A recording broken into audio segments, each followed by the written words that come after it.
kami akan menuju dulu ke Pengadilan Negeri Jakarta Selatan untuk memantau situasi persiapan, kemudian situasi di sekitar tempat berjalannya sidang di Pengadilan Negeri Jakarta Selatan bersama jurnalis Kompas TV Tifal Solesa yang sejak pagi sudah berada di sana. Tifal, selamat pagi. Kami ingin mengetahui situasi di Pengadilan Negeri Jakarta Selatan. Ada pengamanan khusus atau mungkin seperti biasanya kalau Richard Eliezer disidang, ini terdapat juga masyarakat yang sangat antusias ingin menyaksikan jalannya sidang. Tifal, laporan Anda?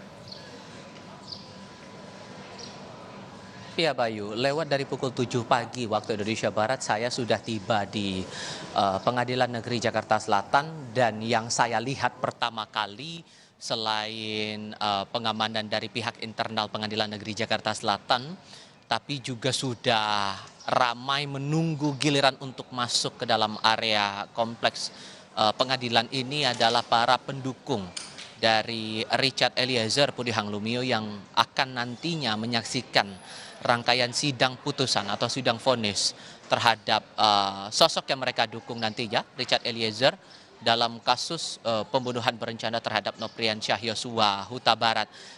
Untuk hal-hal lain tidak terlalu mencolok, lebih-lebih soal pengamanan dari polisi.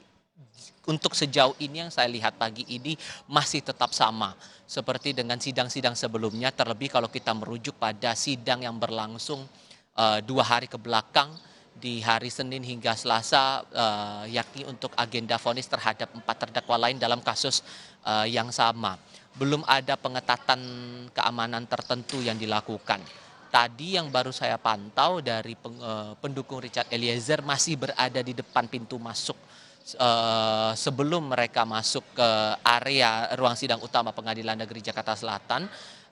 Pintu gerbang untuk pengunjung masih ditutup saat itu. Kami harus mengecek lagi untuk keadaan sekarang bagaimana kondisinya. Tapi setidaknya nanti gambarannya, kalau merujuk pada kebiasaan di pengadilan, siapapun pengunjung yang membawa barang, tas ataupun barang apapun itu nanti saat masuk ke pintu akses masuk utama, nanti mereka akan dicek barang-barang bawaannya dengan menggunakan detektor yang sudah disiapkan oleh pihak Pengadilan Negeri Jakarta Selatan. Barulah kemudian mereka bisa dipersilakan untuk masuk menuju ke ruang sidang nantinya, menuju ke ruang sidang utama Pengadilan Negeri Jakarta Selatan ini terutama, Bayu. Yang perlu dicatat di sini bahwa Richard Eliezer Pudihang Lumiu akan menjadi terdakwa terakhir yang akan mengetahui nasibnya dalam hukum pidana. Apakah ia akan dijatuhi putusan yang sama dengan tuntutan jaksa penuntut umum, atau diperberat, atau justru diperingan. Kita ingat lagi dalam sidang tuntutan dalam beberapa kali sebelumnya, Richard Eliezer ini sudah dituntut pidana 12 tahun kurungan penjara karena dianggap ikut serta dalam pembunuhan berencana terhadap Nopriansyah Yosua Huta Barat. Jaksa saat itu juga menilai tindakannya yang berlangsung saat itu di rumah dinas Verdi Sambo di Kompleks Polri Duren 3 Jakarta Selatan memenuhi unsur-unsur yang termuat dalam pasal 340 Kitab Undang-Undang Hukum Pidana tentang pembunuhan berencana, dengan pasal pengait atau jungtonya adalah pasal 55 ayat 1 ke 1 Kitab Undang-Undang Hukum Pidana tentang keikutsertaan dalam sebuah tindakan pidana.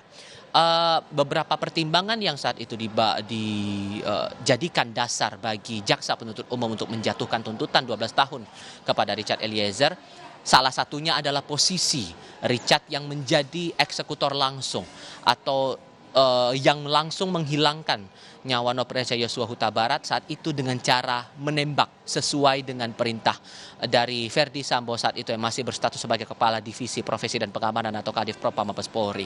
Tindakannya juga dianggap oleh jaksa menimbulkan keresahan di masyarakat, lebih-lebih memicu duka bagi keluarga almarhum Yosua. Tapi di sisi lain, dengan tuntutan 12 tahun kurungan penjara ini, jaksa bisa akhirnya menuntut sedemikian dengan alasan posisi Richard yang juga sebagai penguak fakta. Justice kolaborator yang didapatkan langsung pengesahannya oleh Lembaga Perlindungan Saksi dan Korban atau LPSK.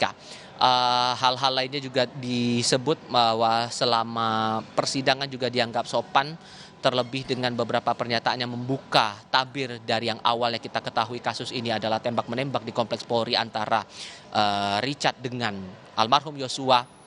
barulah kemudian terbongkar bahwa kasus ini sebetulnya adalah upaya pembunuhan terhadap Yosua dengan cara menembak di Kompleks Polri Duren 3. Ini yang bakal menarik untuk kita cermati nanti, kira-kira paling cepat setidak-tidaknya berlangsung pada pukul 10 pagi nanti, walaupun dalam sistem SIPP Pengadilan Jakarta Selatan menyebut bahwa sidang akan berlangsung pada pukul 9 pagi. Dinamika ini masih akan kami pantau nanti di Pengadilan Negeri Jakarta Selatan, Bayu. Baik, Tifal Solesa, terima kasih laporan Anda dari Pengadilan Negeri Jakarta Selatan.